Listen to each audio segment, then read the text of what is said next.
It ain't the left side or the right side, then it must be the FinSide. It ain't the left side. Thank you, Solo D. Welcome to another episode of On the FinSide here with Kat and Paul. Follow us on Facebook, Twitter, Spreaker, iTunes, YouTube, iHeartRadio, and Spotify. Follow me, Brian Cat NFL, and follow Paul, Fanatic_pick on Twitter. The Dolphins go into Indianapolis this weekend against the 5-3 Colts. The Colts are favored by 11.5 points at Lucas Oil Stadium. And looking at this matchup, Paul, you know, the Dolphins obviously were starting to really get some momentum, not just last week's win, but over the last couple of weeks. They've seemed to get better every week since the bye week. But now they get dealt two big blows here. Running back Mark Walton suspended for 4 games, not a huge surprise because of being arrested 3 times in the offseason. And also Preston Williams, a major injury there with a torn ACL that may affect him into next year. So, unfortunately, even though the Dolphins have seemed to get incrementally a little bit better week by week, 2 big setbacks there. I'm going to go with one big setback. I like Mark Walton, but for one, this is something that the Dolphins, everybody kind of knew was probably coming. But at the same time, it gives us a chance to see a little bit more of Patrick Laird and Myles Gaskin when, you know, we're not watching Kalen Ballage just run into the nearest jersey and fall on his ass. But outside of that, the Preston Williams one hurts, but we know what we've got in Preston Williams. And really just take your time, get better, come back out here and start catching some contested balls for whoever the quarterback is next year. Get yourself in good shape. You know, there's no benefit to we've already seen what we need to see out of him, and now we get to see what we'd like to see out of a player like Gary Jennings, getting to see what we want to see out of Jakeem Grant. So we already know who Preston Williams is. He's got a chance to develop the mental aspect of the game while he gets healthy. Yeah, and even if Preston Williams comes back or isn't healthy in training camp or even goes on PUP at the beginning of next year, you know, hopefully we get him back for the majority of the 2020 season because he was really starting to come on and be a big mismatch problem, and he was limiting his mistakes. So best of luck to him in his rehab. And you mentioned Gary Jennings too there, Paul. There were a couple of moves the Dolphins did make this week. One of them was signing Gary Jennings, and he was a 4th-round pick of the Seahawks, 120th overall pick. For whatever reason, didn't stick around there. The Seahawks tried to get him back. But this is an interesting guy. I mean, ran a 4.43 at the Combine. He had over 2,000 yards over the last 2 years at West Virginia, and 6'1", 214 pounds. I like this because this seems like a player that the Dolphins can certainly develop at the wide receiver position and the perfect type of guy you want on the roster in a year like this. Yeah, by all accounts, the Seahawks wanted him back, but after claiming Josh Gordon, they had 8 wide receivers on the roster, which is just too many. I mean, you know, and really, you watch his tape from West Virginia. He's a guy that, once he gets the ball in his hands, moves north and south. He's not super elusive, but he can run through a tackle and shake the first guy, usually at the very least. Guy can take a hit, and he tracks the ball really, really well over his shoulder and when it comes to contested catches. So that being said, I mean, I'm intrigued. This is one big preseason for the Dolphins. I want to see what this kid's got. I mean, he's a young kid who we've had some problems with receivers tracking the ball over their shoulder, and he can get some weird separation at times and does really well against zone defenses. And the Dolphins also signed a running back, DeLance Turner, too.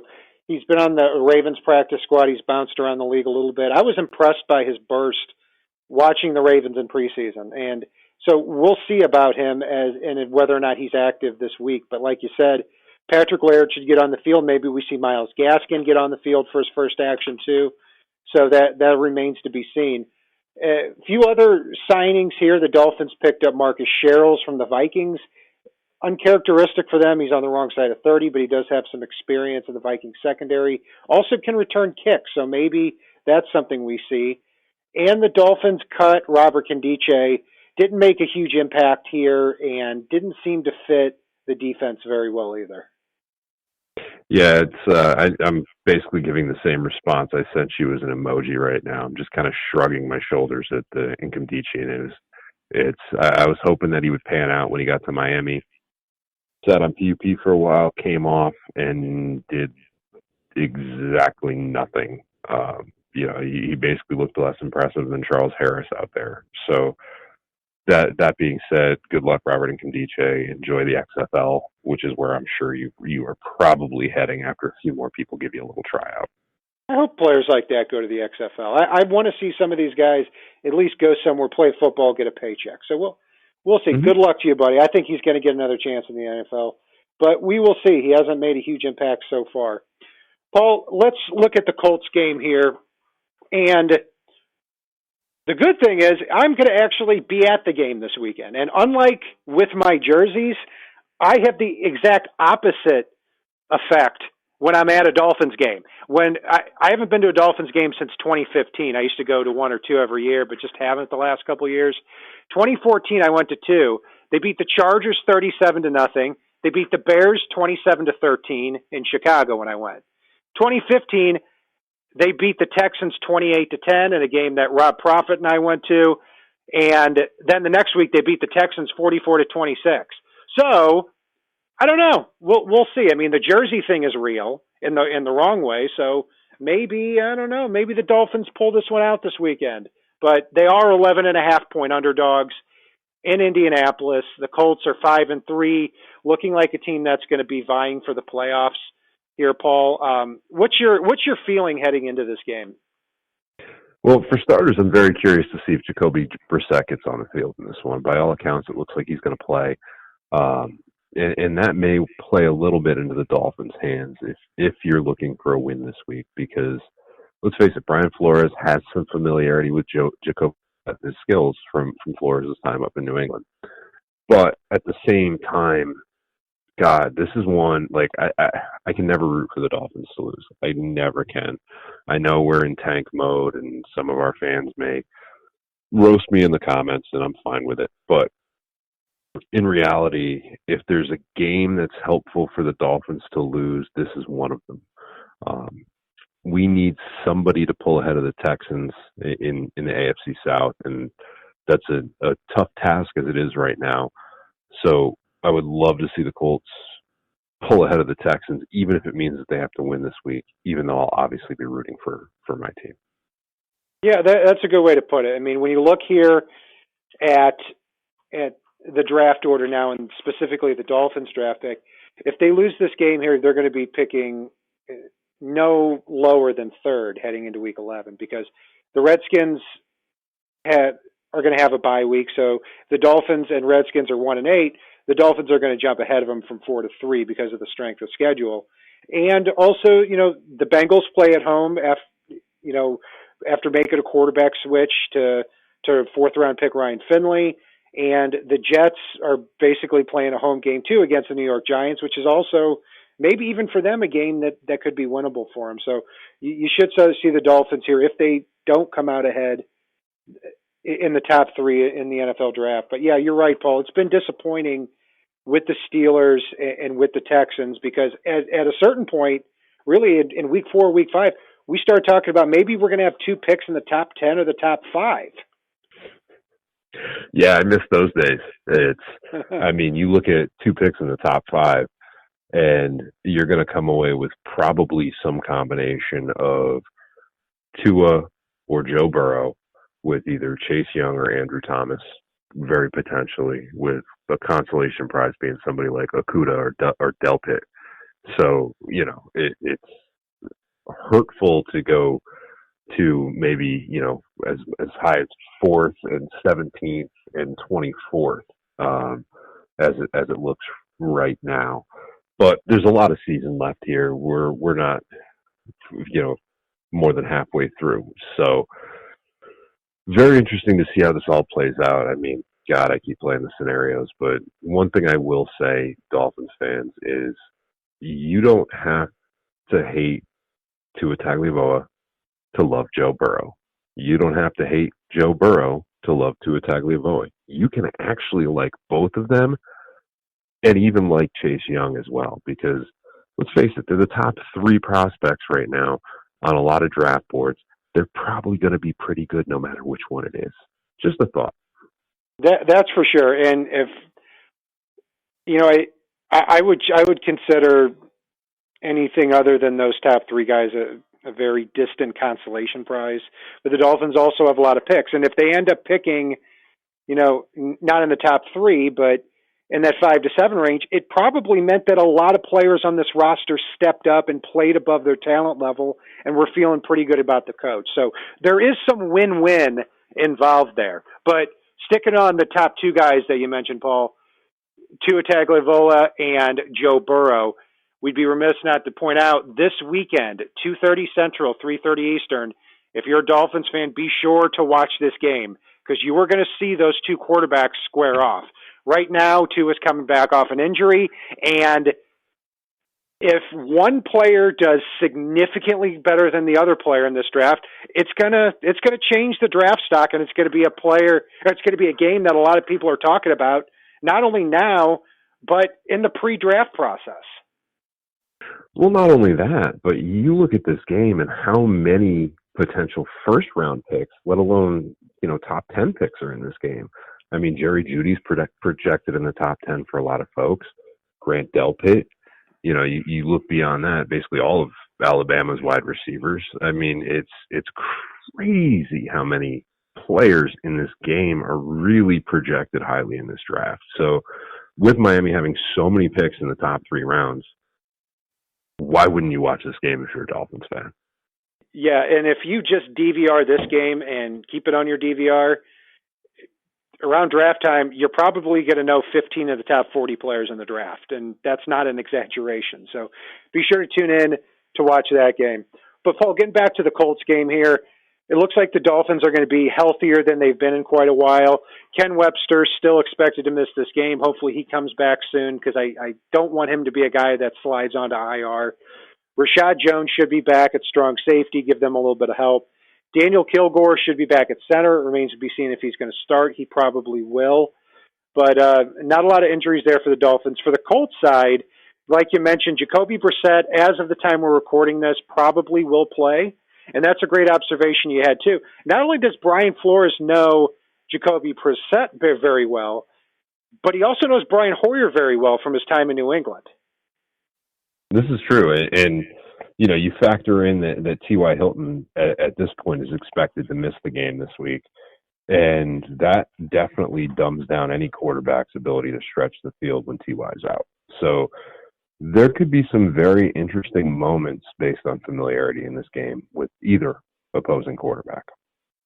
I could see this being a close game, and I've got a little evidence to back that up, too. I mean, when you look at the Colts this year, every single game they've played in has been decided, win or lose, by a touchdown or less.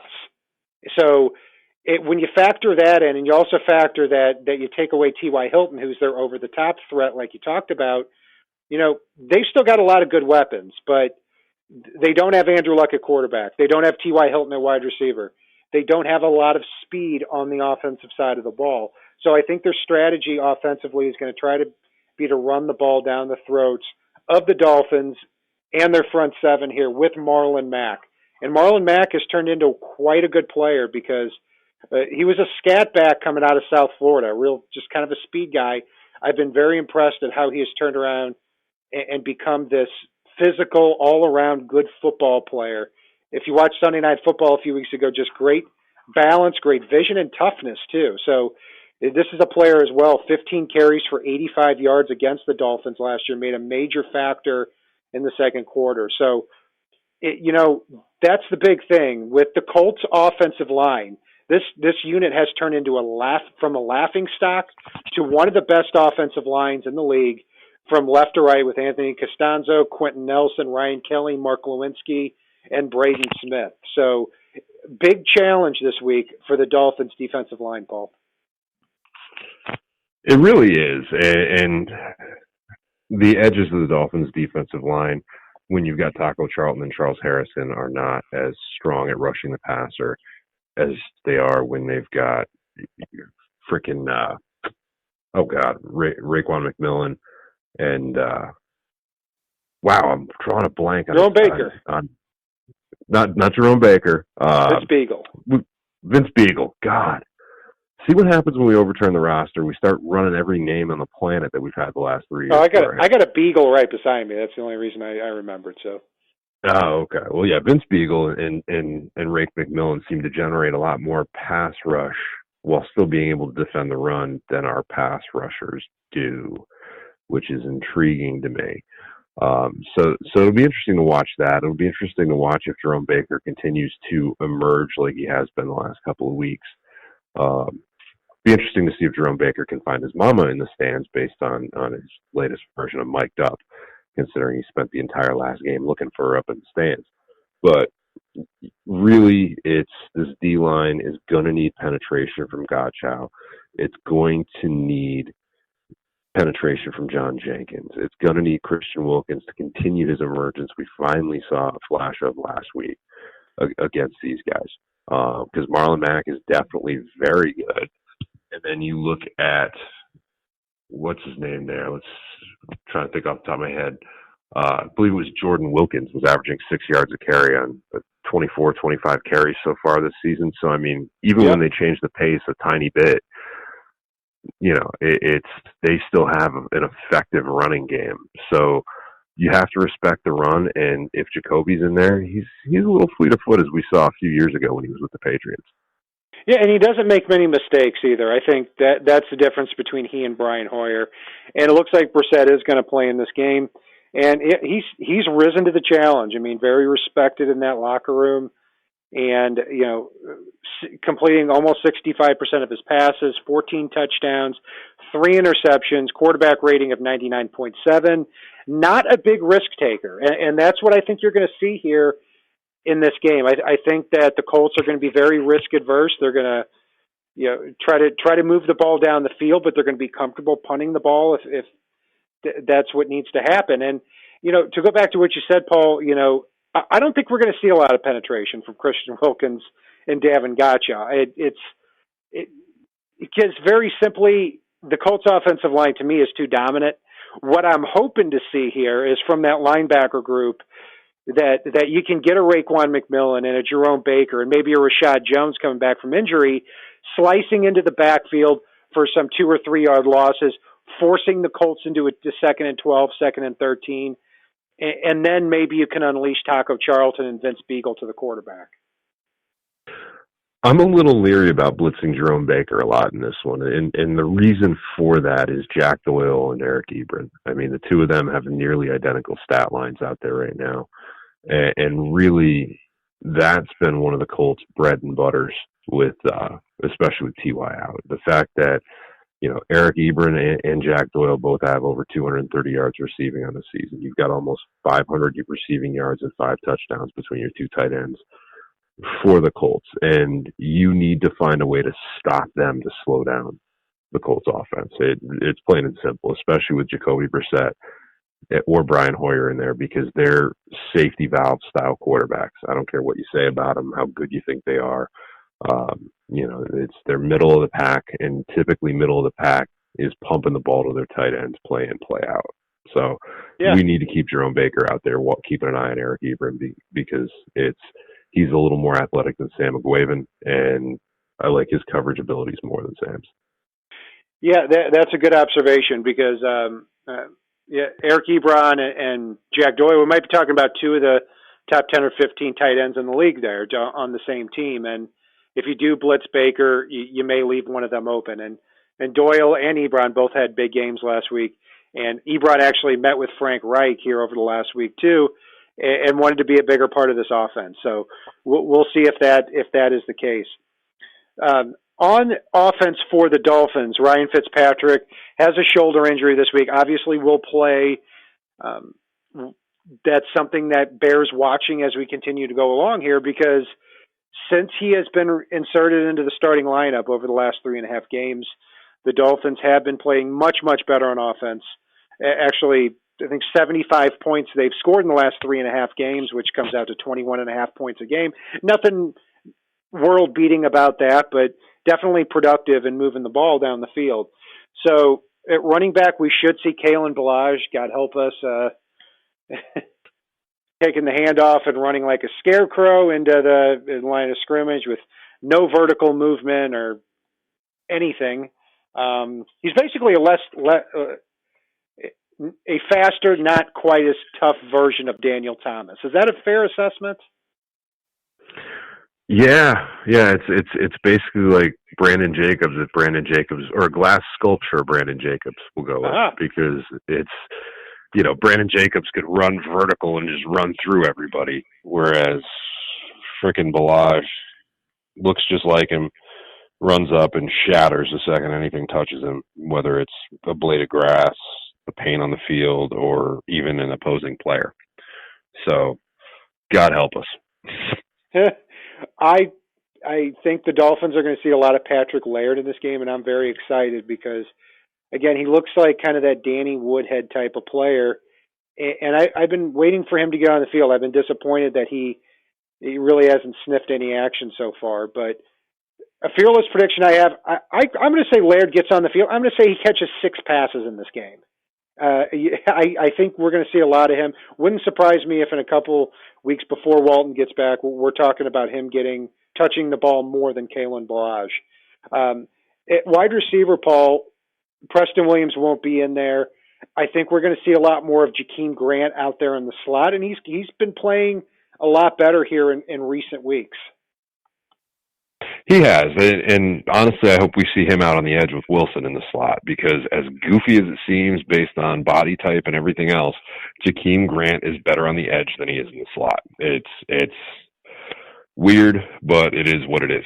The thing I'd like to see too, and I want to go back to something you said, is Patrick Laird catching passes out of the backfield. We need that in this game. We need Mike Gesicki in this game. With Justin Houston rushing the passer, and he is no slouch, especially given the fact that Miami has terrible play from their offensive tackles at a lot of times this season, you need to start doing some short dumps to the running back to keep them honest. You need to start pumping the ball to Gesicki to keep Anthony Walker away from run defense and having to cover. And really, you need to take those two out of the equation to be effective against the Colts defense. Their secondary's got a lot of names, but not anybody that scares me. But you need to get Gesicki and Laird very involved in the passing game very early in this one. Yeah, I'm with you on that. They play a very zone-heavy type of defense here. It's a very bend but don't break 4-3 unit, and they want to keep Darius Leonard roaming around like a predator in the middle of that field. That's where he's most effective. So that's what Ryan Fitzpatrick has to look out for. He's prone, obviously, to turning the football over, and it wouldn't surprise me if Leonard were able to step in front of a few passes in this contest here, especially with Mike Gesicki being so hot and with Fitzpatrick so willing to put the ball up to him too. So yeah, in the secondary, there are no world beaters, and there are a lot of young players. I mean, they've got Rock Ya-Sin starting their corner, very, very penalty prone at this point in his career. Wouldn't surprise me if he got a little bit grabby with Jakeem Grant or Devontae Parker on the outside. In the slot there, Albert Wilson is probably going to be matched up with Kenny Moore a lot. And this is a player in Kenny Moore who was re-signed to the biggest contract for a slot cornerback this past offseason. So he's certainly no slouch, but no real superstar, not like Vontae Davis was a couple of years ago when he made back-to-back Pro Bowls for him. So, yeah, the biggest matchup there is going to be, and it's probably the biggest matchup every week with the Dolphins offensive line. You're going to have Jamarcus Webb at left tackle against Justin Houston, who has 6 sacks on the year and has put together a hell of a career for himself. One underrated part of this here that could make a big difference is I hope they use Durham Smythe on the field a lot, because if they do that and they give some help to Jamarcus Webb at left tackle, that I think Jesse Davis can handle Jabal Sheard at the right tackle position, because even though Jesse Davis, I want to see him at guard. I don't care for him too much. A player like Sheard, who's not an edge rusher, we saw it last week against the Jets. Jesse Davis tends to do a little bit better against a player like that. Well, I mean, the other aspect as well, not just Durham Smythe, you could basically bring Chandler Cox in with the job of ruin Justin Houston's day. that could be his sole job, especially with Preston Williams out. You might be able to sneak him on the field a little bit more. And basically, anytime you're in pass pro, you send Chandler Cox to the left to help out, or whichever side Justin Houston is on, if he adjusts to the fact that he's getting smashed repeatedly over on that side the second he comes off his block. I mean, there's a lot of options there. And like you said, I do think Jabal Sheard can be handled. One thing that you brought up I thought was pretty interesting was the penalties. The Colts have been a very penalized unit the last few weeks. I believe it's something like 17 penalties over the last two games, where Miami's getting lauded for the fact that they're a very, very low penalty team. You factor that could be something that could factor in heavily in this game, as well as the fact that Adam Vinatieri seems to be the worst kicker in the league so far this year, which is saying a lot given the number of missed kicks we have. I believe he's something like, and this is just rattling off the top of my head, so feel free to correct me in the comments, but I think he's like 12 of 19 on field goals and 12 of 15 on extra points, or vice versa. I mean, it's you look at his numbers, they're alarming at this point. So if you can bring him on the field, unlike it used to be, old Graybeard there seems to miss a lot of kicks, both extras and field goals. I was so pissed at Adam Vinatieri last week because they get the ball down there and they're about to win the game 27-26. And you just expect if it's a miss, it's going to be by a little bit. He stubs his toe on the grass and barely even connects with the ball. And what it looked like is like me playing Madden and when I was in college and was too drunk and I'm kicking the game winning kick and the controller slips out of my hand as soon as I hit the lever button. It was embarrassing, and I was so angry because it may have cost the Dolphins like 3 or 4 draft spots. So, yeah, I mean, Vinatieri's been kicking. I'm 36 now, and Vinatieri's been kicking in this league since I was in 6th grade. So enough is enough, Vinatieri. Your all-time leading kicker in the history of football. Please wrap it up after this year. So with that being said, he's probably going to kick the game-winning kick right in my face. I'm pretty sure he's going to miss a few leading up to that. So if he kicks the game winner, you know what? Fair play to him at that point. I mean, this is a no-lose situation for Dolphins fans in this game. The Colts win, it helps Miami's draft stock, possibly on 2 fronts. The Dolphins win, hell yeah, we won another game. Suck it, Jets. You're behind us. I mean, it's insane to me. Like, it's got its own sense of fun to it, and it's nice to be able to enjoy the game, win or lose. Yeah, I'm with you on that. And, I've always said, look, if the Dolphins end up costing themselves the number 1 pick in the draft, or maybe even the 2nd or the 3rd, overall, in the grand scheme, I'm probably not going to like it. But I've also said, too, that if it turns out that those wins are worth it, if that means that the Dolphins end up stringing a few wins together, they're still going to have a lot of draft picks. They're still going to be able to move up for players that they want, and they're still going to have over $150 million probably when it's all said and done to sign on free agents. And then those free agents may say, you know what? That's a pretty well-coached football team that have a lot of draft picks over the next few years. Maybe I want to be part of that team. Completely agree. And if it's no secret to anybody out there that Miami's fielding a CFL level roster at this point.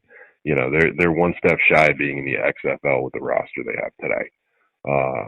And if I am a free agent out there going, holy hell, Brian Flores gets this out of that, imagine what he would get out of me. And I'm looking at you, Byron Jones, as an example. It's imagine what Brian Flores could get out of a Byron Jones, especially playing opposite Xavier Howard in this defense. I mean, holy hell, I'd be all about that if I was Brandon Scherf after the cluster it is in Washington for him.